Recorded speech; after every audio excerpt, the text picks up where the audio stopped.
محرز هيلعب في المغرب مع زياش كمان. رياض محرز سيلعب مع نادي الوداد المغربي. أنا سعيد جدا بانتقالي إلى الوداد واللعب بجانب حكيم زياش وتمثيل جمهور يعتبر من أفضل الجماهير في العالم. أما من يقول إن راتبي مرتفع والوداد لن يستطيع دفعه فهو مخطئ تماما.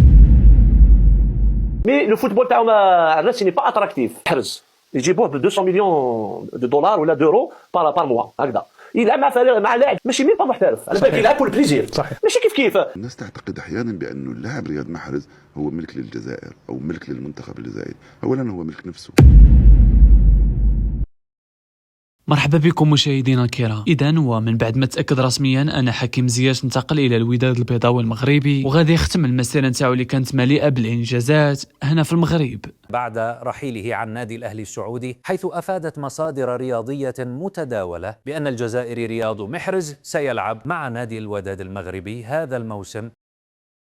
الإعلام الجزائري أخوتي أو الإعلام الكرغولي بغاو يهبلوا، بغاو يتسطاو، ما دخلت لهمش للراس. كيفاش النجم ديال المنتخب ديالنا، القائد ديال المنتخب الجزائري غادي يمشي يلعب عندهم تماك في المغرب؟ حيت بصراحه رياض محرز ما عبرهمش، قال لك بغى ينهي المسيره نتاعو هنا في المغرب، من حقه. غير باش تعرفوا اخوتي رياض محرز راه عزيز عليه شي حاجه سميتها المغرب. ديما كتشوفوا كيجي كيدوز العطله ديالو هنا، كيكون في مراكش. السيد مرتاح هنا في المغرب، لاقي راحته، الراحه اللي ما لقاهاش في بلاده. وزيد عليها ان رياض محرز عزيز عليه شي حاجه سميتها الوداد.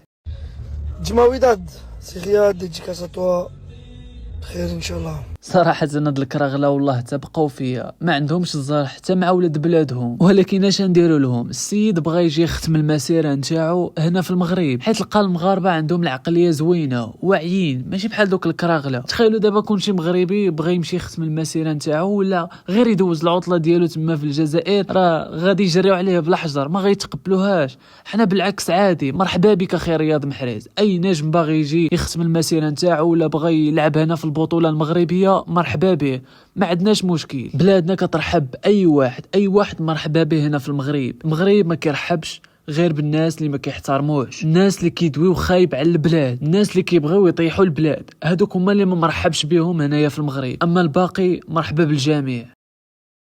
قبل ما نمشيو نشوفوا الحماق ديالهم اخوتي من بعد ما تعلن رسميا انتقال رياض محرز الى الوداد البيضاوي المغربي، نمشيو نسمعوا بعدا اول تعليق خرج به رياض محرز بعد وصوله الى المغرب الى الدار البيضاء من اجل تقديمه مع فريقه الجديد الوداد المغربي. نسمعوا شنو قال.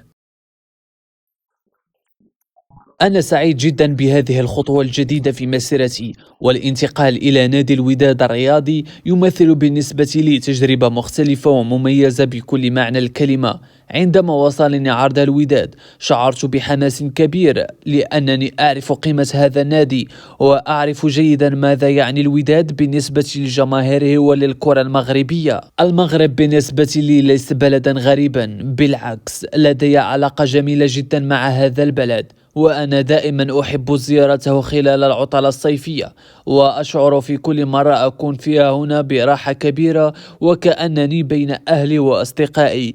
لهذا عندما سنحت لي الفرصة لخوض تجربة كروية في المغرب لم أتردد كثيرا، لأنني أعرف الأجواء هنا وأعرف مدى شغف الجماهير بكرة القدم. أنا قادم إلى الوداد بطموح كبير، ولست هنا فقط من أجل خوض تجربة جديدة أو إنهاء مسيرتي، بل جئت من أجل المنافسة وتحقيق الألقاب. أعرف أن الفريق مر ببعض الفترات الصعبة، لكن الوداد ناد كبير ومكانه الطبيعي هو المنافسة على أعلى المستويات سواء محليا أو قاريا. أريد أن أقدم كل ما لدي داخل الملعب بخبرتي وبكل ما تعلمته خلال السنوات الماضية، وأن أساعد زملائي على إعادة الوداد إلى المكان الذي يستحقه. هدفنا يجب أن يكون واضحا: بناء فريق قوي، المنافسة على البطولات، وإسعاد جماهير الوداد التي تستحق أن ترى فريقها دائما ينافس على الألقاب. وأعتقد أن وجود هذه الجماهير خلفنا سيكون سلاحا مهما جدا. سمعت كثيرا عن جماهير الوداد وعن الأجواء التي تصنعها في المباريات، وأنا متحمس جدا لأن أعيش هذه اللحظات بنفسي وأرى المدرجات ممتلئة بالجماهير وهي تساند الفريق. ومن الأشياء التي أسعدتني كثيرا أيضا في هذه الخطوة هي أنني سأكون إلى جانب حكيم زياش. حكيم لاعب أعرفه جيدا وأعرف قدراته وشخصيته، واللعب بجانبه سيكون شيئا رائعا بالنسبة لي.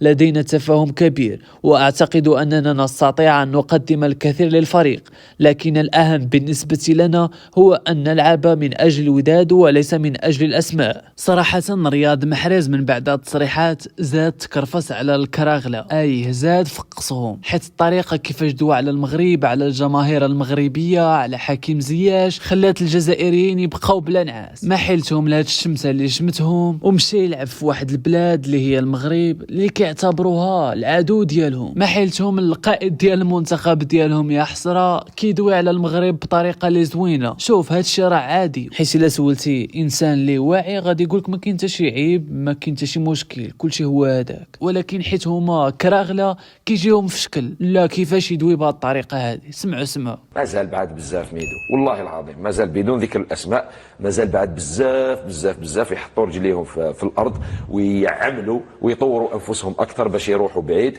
اذا بغاو يروحوا بعيد. اما الان انا نقول لهم ميدو مازالهم بعاد بزاف، قلت لك بدون ذكر الاسماء حتى لا يتم تشخيص هذا الحوار. حنا نتكلموا لصالح كره القدم. يروحوا يعاودوا حساباتهم. لا جاي كاين الاموال كاين المنشات، مي لو فوتبول تاعهم الناس ني با اتراكتيف. حرز يجيبوه ب 200 مليون دولار ولا دورو بار موا هكذا، يلعب مع فريق مع لاعب ماشي مين با محترف، على بالك يلعب بور البليزير، صحيح ماشي كيف. شوف هادشي ولفنا عليهم ديما كينبحوا لدرجه هادشي ولا كيجينا عادي وما بقيناش كنديو عليهم. ولكن الصدمه واللي ما بغاتش تدخل لينا لعقولنا هي ردة فعل حفيظ الدراجي واللي كيف ما كتعرفوا مشاهدينا الكرام ديما كيدوي خايب على المغرب، ديما كينتقد المغرب، ديما كيطيح منا. حتى اليوم اخوتي، حتى منين دوا على صفقه انتقال رياض محرز الى الوداد ما غتخيلوش شنو قال. سمعوا رايك في انتقال رياض محرز؟ خيار حر يجب احترامه، لانه لاعبين هذو الناس تعتقد احيانا بانه اللاعب رياض محرز هو ملك للجزائر او ملك للمنتخب الجزائري. اولا هو ملك نفسه، ثانيا هو حر، ثالثا يجب احترام خياره لاي سبب كان. صراحه حفيظ الدراجي صدمنا، ما كناش كنتسناوها منه بتاتا. انا شخصيا كنت كنتسنى الجواب ديالو غادي يكون يقول ليه ما دار فيها ما يصلح، خاصو يفسخ داك العقد، ما خصوش يمشي للمغرب، ما خصوش يلعب مع الوداد. هادشي اللي كنت كنتسنى من حفيظ الدراجي، حيت كيف ما كتعرفوا ديما كيطيح من المغرب، ديما كيدوي خايب على المغرب، ما كيحملش شي حاجه سميتها المغرب. ما نعرفوش الخاطر ولا كيكونوا مبزين عليه يقول داكشي، حيت راه هي هذه النيت. قبل انت ديما كطيح منا، ديما كدوي علينا خايب، واليوم ملي نسولوك على رياض محرز وانتقاله الى الوداد كتقول هضره اخرى. يعني هادشي كيدل على شيء واحد، داكشي اللي كنتي كتقول ماشي لخاطرك، كانوا كيضغطوا عليك من غير لا كنتي انت كتمشي مع الرابحه. الله اعلم. نمشيو نسمعوا الاول تعليق خرج به حكيم زياش بعد انتقال رياض محرز الى الوداد. بزاف ديال الاشاعات كيقولوا ان حكيم زياش ما غاديش يكمل مع الوداد، غادي يمشي بحاله. هاد الهضره دي ما كايناش. من بعد هاد التصريح هذا اللي غادي تسمعوا ديال حكيم زياش غادي تاكدوا من الهضره اللي كنقول. بصراحة أنا سعيد جدا بوجود رياض محرز معنا في الوداد، وأعتقد أن هذه الصفقة ليست فقط مهمة للنادي بل هي أيضا شيء رائع بالنسبة لي شخصيا.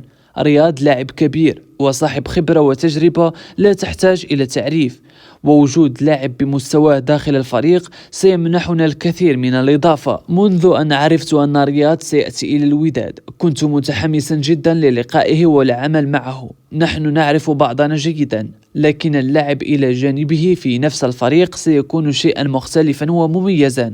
أتمنى أن نستطيع معا تقديم كرة قدم جميلة وإسعاد جماهير الوداد. رياض يعرف المغرب جيدا ويحب هذا البلد، وأعتقد أن هذا سيساعده كثيرا على التأقلم بسرعة، وأنا سأكون بجانبه لمساعدته في كل شيء، كما أتمنى أن يساعدني هو أيضا بخبرته داخل الملعب. الوداد ناد كبير وجماهيره لديها طموحات كبيرة، ولذلك نحن لا نريد أن تكون هذه الصفقة مجرد اسم كبير يأتي إلى الفريق. نريد أن يكون قدوم رياض بداية لمرحلة جديدة، مرحلة يعود فيها الوداد للمنافسة بقوة على جميع البطولات. أنا شخصيا أؤمن بأن لدينا القدرة على تحقيق أشياء كبيرة عندما يكون لديك لاعبون أصحاب جودة وخبرة ومعهم جماهير تدعمك في كل مباراة. تستطيع أن تنافس أي فريق. بالنسبة لي اللعب مع رياض محرز سيكون متعة كبيرة،